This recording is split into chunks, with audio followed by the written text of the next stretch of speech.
Hi there, welcome to my video as part of the Sew a Blouse challenge that's going on Instagram. I will link the hashtag and also the lovely Tamlin and Gabrielle, who are Sewn on the Time and Cloth Edit. They are running it this year, if you're not already aware, which I'm sure you are. I have done the Sew a Blouse, I think, for the last few years, maybe not always got my entry done in time, but I do love it. I love seeing all the different blouses, and I've already seen lots of vlogs where they've mentioned blouses I'd never heard of. So do make sure you check out the playlist, which I believe Tamlin's going to have on her channel, and see everybody else's if you haven't yet. And they will be popping up for the rest of April, so make sure to check those out. I'm going to show you what I plan to make at the end, but I'm just going to mention a few of my absolute faves. Now, these are ones that I've made, so hopefully I will pop in photos for them as I talk. There won't be any in there that I haven't done because I didn't want to talk about blouses that I wasn't sure how they turned out or how they were to sew up. I thought I'd give my opinions on the ones that I like. So I don't know how many of these will be. I'm trying to remember off the top of my head my favourites, and then I will edit the photos in after. So firstly, one I've made a couple of times. Both times I have made them in double gauze, and that is the Marnie blouse from Till in the Buttons. I absolutely love this. Now, you've probably seen it already. It's been going for a little while. It has lots of options that you can add or leave out.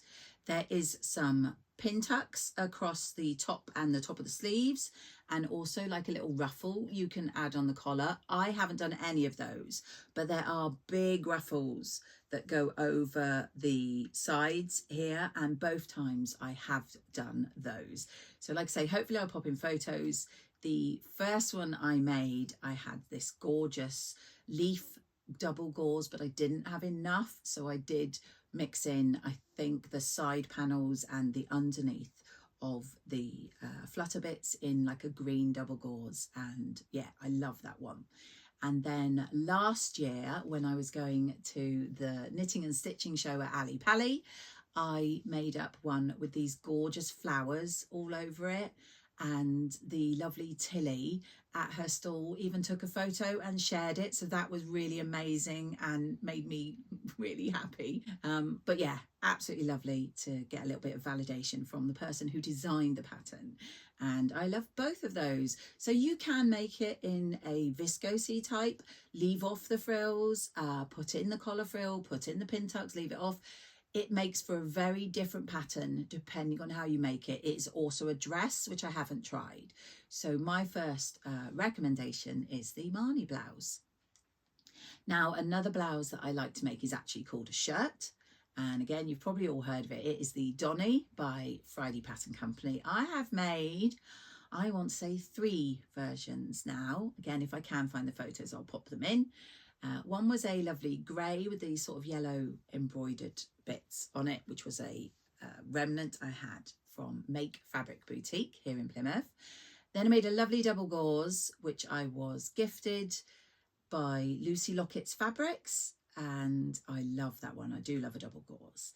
And finally, for the upcycle challenge last year, I didn't quite make it in time for the challenge, but it did get my juices flowing. I had this really oversized shirt I'd picked up in a charity shop because I loved it. It was a Halloween type fabric with black cats on it, and I think pumpkins. Hopefully I'll have a photo. I basically upcycled that overlarge shirt into my 3rd Donny. It's a very straightforward make, and I never put the pocket on.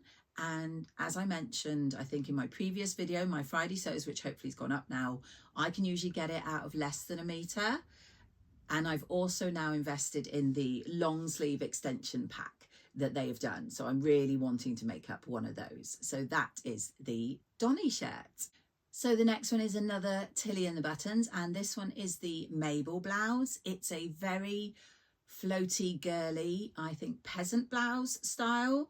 I made it in a gorgeous yellow light fabric, and it was the first time I'd done shirring, and if you saw me back then, it was quite a faff. But I got to grips with it eventually after a couple of YouTube videos showed me what to do. And yeah, again, a lovely sew, comes together really easily, but looks, I think, really feminine and floaty. And you just have the showing on the sleeves and around the middle, and then there's a little faux tie at the top, which is also really pretty, and it just flares out. I have made it also in a double gauze in a gorgeous strawberry print, which I really enjoyed. And again, I think the Mabel can be a dress. I want to say Bex from What Bex Sews has made one. I'm fairly certain she has. And so yeah, you could make a dress, but obviously for the challenge, it is a blouse that I think once you get to grip with the showing is a very straightforward and quick sew, but looks very pretty and feminine. And again, I've hopefully popped in photos of my version. So yes, that is the Mabel Blouse by Tilly and the Buttons. Another one I wanted to recommend is the Rhapsody blouse, which I think is Love Notions. I will check and let you know. I have made this once. I made it for a family member for a gift, but I do remember thinking when I made it that I really wanted to make one for myself. I still haven't, so I need to pop that on the to-do list. But it was a very straightforward sew. It had, I want to say, like 9 different versions you could do. And hopefully I'll have found it and popped in the picture here, and also the line drawings of the different versions. Again, it's a very feminine blouse, I think, and I absolutely loved the one I made for my family member, and I definitely want to make some more. I have a lot of Love Notion patterns. I don't get around to making them, so this is going to the top of my list for the next time I want a blouse after the one that I've already planned for this challenge. So yeah, that's the Rhapsody blouse. Just one more I wanted to share with you that I've made. I made this as a tester for the lovely Jane, who is the Dressmakers Closet, and it is the Ava blouse. I made it in I think it was a double gauze first time round, which I will pop here, and I did it with the skinny tie version and really loved it. And then later, like a year or so later, Jane was doing a roundup of some of her Ava blouses, and people were making them again as part of her ambassador team. And so I got this gorgeous fabric from Minerva with these cats all over it, and I made the larger tie, and I absolutely love that one. And again, a very straightforward sew, and yet the small tie and the big tie look like a completely different blouse, I think. So that's another one I could highly recommend. So I know I've not done a lot of options, but I'm sure you've seen plenty of options by now from people, and you will see more coming up.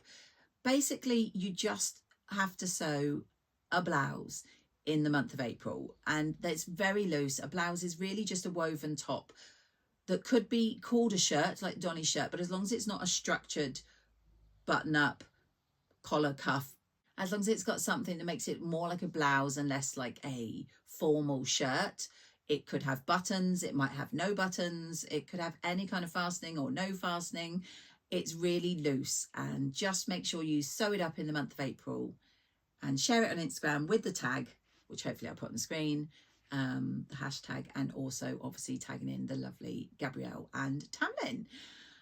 So hopefully you want to know what I'm planning. Now, funnily enough, I watched Rachel from Stitched Up do her vlog the other day. She came up with some amazing patterns and pattern companies that I'd never heard of. Make sure to check her out. But she mentioned one in there, which is actually what I plan to do.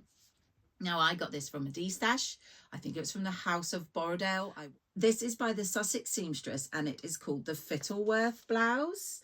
And it is this gorgeous one with the big ruffle around the collar. It's a V-neck in design. I'm pretty sure it doesn't have any buttons. It's also got what looks like really pretty little sleeve options. I will try and find some line drawings or some versions to share with you. But I got this and really wanted to make it because I think it's a really lovely floaty looking blouse and would be nice for the summer. Now, hopefully you all know by now that I work in a haberdashery and fabric shop here in Plymouth. So luckily for me, we have started stocking a few Fabric Godmother fabrics, And so I've managed to pick this one up using my staff discount, which is always nice. It is this gorgeous cotton lawn in this red with these birds all over it. And I just think that will be gorgeous. Now, a couple of things about this blouse. The frill that is around the collar, I haven't checked for sure, but I have a feeling it is hemmed. And as Rachel said, and I always totally agree with her, I do not like it when they do that, because you can see the underside of the fabric when the collars and that flap up. And I'm just going to show you. So the underside is never as pretty. Sometimes it is, but mine would look like that. And I want it to look like that.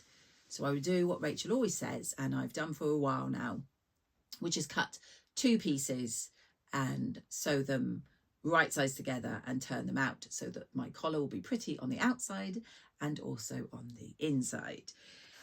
I have not done this before. I don't think I've done any Sussex seamstress patterns. I haven't really looked at it yet. The one thing that did disappoint me a little bit about this pattern when I bought it is it says, I'm just going to dig out the instructions here. So that's my instructions. It says in the requirements, sorry, I'm reading. It says in the requirements, the narrow width would be 2.3 meters, but that's only up to the size 26. And this is a size UK 6 to 30. The wider width, it says 2 meters. That's a little disappointing if you're new or if you're not wanting to spend too much money on fabric. If you were a size 6, I imagine you do not need anywhere near 2 meters, because as I say, this goes up to a size 30. So that 2 meters, apart from the narrow width, must include all the sizes. I do prefer it when a pattern company lists the size and the requirement, because it's fine for me because I work in a shop, I got a discount. But if you can't afford to be wasting fabric, and really we shouldn't be, you really want to buy the actual amount you need. And I think if you were a smaller size and bought 2 meters, you'd have a lot of wastage. That's my only thing. You know, it's not a big thing, but it is something that frustrates me when you don't have a breakdown of the amount you need. Especially there's some stores you can buy 10 centimetre increments. So it would be great to be able to buy exactly what you need, but that's just my thoughts. So yeah, that is what I'm going to be making. Whether I get it done in time for the challenge, I'm not sure. My children have been off the last 2 weeks and go back, or 2 of them go back to school next week. So hopefully I'll have some time. But that's my plans. Do let me know what your plans are if you're joining in with the challenge. Don't forget to check out everyone's videos, like I said.